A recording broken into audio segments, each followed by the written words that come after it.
अग्रिम जमानत, ये शब्द हम सब ने कई बार सुना होगा, है ना? खासकर जब कोई बड़ा मामला खबरों में आता है। लेकिन ये कानूनी ढाल आखिर है क्या चीज? ये काम कैसे करती है और किसी की आजादी के लिए ये इतनी जरूरी क्यों है? चलिए आज इसी को आसान भाषा में समझते हैं। देखिए, हमारे संविधान के दिल में है हर व्यक्ति की अपनी स्वतंत्रता का अधिकार, और जमानत का जो पूरा कॉन्सेप्ट है ना, वो इसी एक सिद्धांत पर टिका हुआ है। एक तरफ है राज्य की शक्ति कि वो जांच कर सके, और दूसरी तरफ है एक नागरिक की आजादी।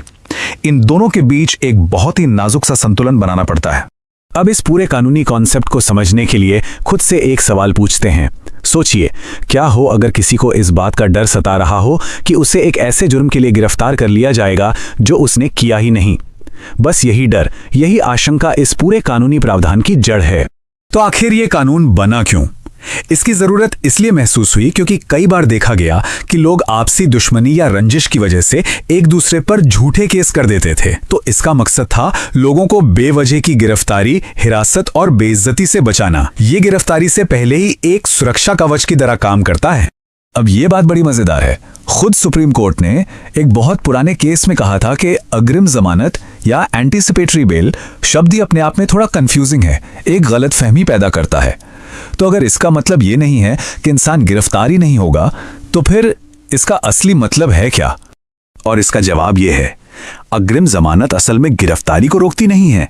ये तो अदालत का एक ऑर्डर है, एक निर्देश है कि अगर उस व्यक्ति को पुलिस गिरफ्तार करती भी है तो उसे फौरन जमानत पर छोड़ दिया जाए। इसे आप एक तरह का पहले से मंजूर बेल ऑर्डर समझ सकते हैं, जो गिरफ्तारी के ठीक बाद एक्टिवेट हो जाता है। अगर हम कानूनी भाषा में बात करें तो ये सुरक्षा अब हमें नए कानून यानी भारतीय नागरिक सुरक्षा संहिता या BNSS 2023 की धारा 482 के तहत मिलती है। पहले ये पुराने CRPC की धारा 438 में हुआ करती थी। तो सवाल ये है कि ये सुरक्षा मिलती कैसे है, इसका प्रोसेस क्या है? देखिए, इसके 3 सबसे जरूरी हिस्से हैं। पहला, आपको अदालत को ये यकीन दिलाना होगा कि आपको किसी गैर जमानती अपराध में यानी एक गंभीर अपराध में गिरफ्तारी का एक असली और जायज डर है। दूसरा, आपको ये तर्क देना होगा कि आपसे हिरासत में पूछताछ की कोई ज़रूरत नहीं है। और तीसरा, आपको साफ तौर पर यह कहना होगा कि आप जांच में पूरा सहयोग करने को तैयार हैं। हाँ, लेकिन एक बात साफ है, ये जमानत कोई ब्लैंक चेक नहीं है। इसके साथ कुछ शर्तें भी आती हैं जो काफ़ी सख्त होती हैं। जैसे जब भी पुलिस पूछताछ के लिए बुलाएगी, आपको जाना होगा। आप किसी गवाह को डरा धमका नहीं सकते और अदालत की इजाज़त के बिना देश छोड़कर नहीं जा सकते। अगर इन शर्तों को तोड़ा तो जमानत रद्द भी हो सकती है।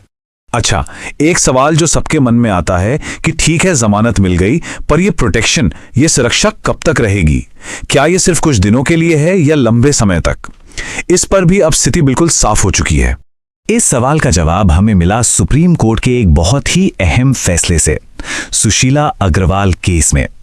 कोर्ट ने साफ कर दिया कि अग्रिम जमानत आमतौर पर सिर्फ जांच पूरी होने तक ही नहीं रहती, बल्कि ये तब तक लागू रहती है जब तक कि केस का ट्रायल खत्म नहीं हो जाता, मतलब पूरे मुकदमे के अंत तक। ये एक बहुत बड़ी राहत और एक बहुत बड़ा प्रोटेक्शन है। अब जमानत की शर्तों में एक शब्द बार बार आता है, सहयोग। जांच में सहयोग करना। पर इस सहयोग का असली मतलब क्या है? क्या इसका मतलब यह है कि पुलिस जो भी पूछे उसका जवाब देना ही होगा या फिर गुनाह कबूल करना होगा? इस पर भी सुप्रीम कोर्ट ने हाल ही में अपनी राय बिल्कुल साफ कर दी है। कोर्ट ने कहा कि सिर्फ इसलिए कि पुलिस को जांच में कोई इंक्रिमिनेटिंग सबूत नहीं मिला, इसका यह मतलब नहीं निकाला जा सकता कि आरोपी सहयोग नहीं कर रहा है। मतलब सहयोग का मतलब यह नहीं कि आप गुनाह कबूल कर लें, इसका मतलब है कि आप जांच की प्रक्रिया में शामिल हों। चलिए अब बात करते हैं कुछ नए बदलावों की। जो नया भारतीय नागरिक सुरक्षा संहिता यानी BNSS आया है, उसने जमानत और हिरासत से जुड़ी कुछ चीजें बदली हैं जिन्हें जानना जरूरी है। और ये बदलाव बहुत बड़ा है। देखिए, पहले क्या होता था, CRPC के टाइम में पुलिस को गिरफ्तारी के बाद शुरू के 15 दिनों के अंदर ही अपनी पूरी 15 दिन की हिरासत लेनी होती थी। लेकिन अब BNSS के आने से कहानी बदल गई है। अब पुलिस उस 15 दिन की हिरासत को 40 या 60 दिन की पूरी अवधि में टुकड़ों में भी ले सकती है। इसका असर ये हो सकता है कि डिफॉल्ट बेल का अधिकार, जो तय समय में चार्जशीट न दाखिल होने पर मिलता था, वो मिलना और मुश्किल हो सकता है। अब एक और जरूरी नियम पर आते हैं जो सुप्रीम कोर्ट ने ज़ेबा खान बनाम उत्तर प्रदेश राज्य के केस में सेट किया है, और यह है अदालत को पूरी और सच्ची जानकारी देने का कर्तव्य।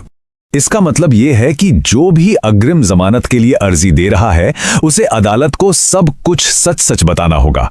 अपना पूरा क्रिमिनल रिकॉर्ड, पहले कोई जमानत अर्जी दी है या नहीं, जांच किस स्टेज पर है, सब कुछ। और अगर कोई जानकारी छिपाई तो उसे अदालत के साथ फ्रॉड या धोखाधड़ी माना जाएगा और इसके नतीजे काफी गंभीर हो सकते हैं।